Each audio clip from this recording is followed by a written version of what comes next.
Doctor B R. Ambedkar ಅವರ ಬಾಲ್ಯಕಥೆ.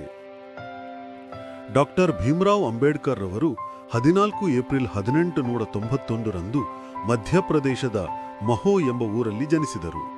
ಅವರು ಬಡ ಕುಟುಂಬದವರು ಹಾಗೂ ಅಸ್ಪೃಶ್ಯ ಎಂದು ಕರೆಯಲ್ಪಡುವ ಮಹಾರ್ ಜಾತಿಗೆ ಸೇರಿದವರು.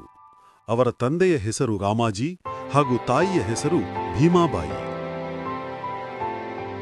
ಬಾಲ್ಯದಲ್ಲಿಯೇ ಅವರು ಓದಿನಲ್ಲಿ ತುಂಬಾ ಬುದ್ಧಿವಂತರಾಗಿದ್ದರು. ಆದರೆ ಅವರ ಜಾತಿಯ ಕಾರಣದಿಂದ ಶಾಲೆಯಲ್ಲಿ ಅವರನ್ನು ಬೇರೆ ಕುರ್ಚಿಯಲ್ಲಿ ಕುಳಿತುಕೊಳ್ಳಿಸುತ್ತಿದ್ದರು.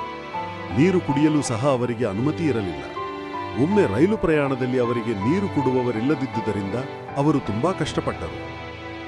ಈ ಘಟನೆ ಅವರ ಮನಸ್ಸಿನಲ್ಲಿ ಆಳವಾದ ಗಾಯ ಬಿಟ್ಟಿತು. ಆದರೂ ಅವರು ಓದನ್ನು ಬಿಟ್ಟು ಬಿಡಲಿಲ್ಲ. ಅವರು ಜ್ಞಾನವೇ ಶಕ್ತಿ ಎಂದು ನಂಬಿದರು. ಅವರು ಬಡತನದಲ್ಲೂ ದಿನಾರಾತ್ರಿ ಓದಿ ಶ್ರೇಷ್ಠ ವಿದ್ಯಾರ್ಥಿಯಾಗಿದ್ದರು. ಅವರು ತೀರ್ಮಾನಿಸಿದರು, ನಾನು ನನ್ನ ಜನರ ಹಕ್ಕಿಗಾಗಿ ಹೋರಾಡಬೇಕು.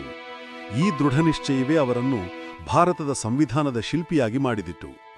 ಅವರ ಬಾಲ್ಯ ಕಷ್ಟಕರವಾಗಿದ್ದರೂ ಅದು ಅವರ ಜೀವನದ ಶಕ್ತಿಯಾಯಿತು. ಲೈಕ್ ಆ್ಯಂಡ್ ಸಬ್ಸ್ಕ್ರೈಬ್ ಮಾಡಿ.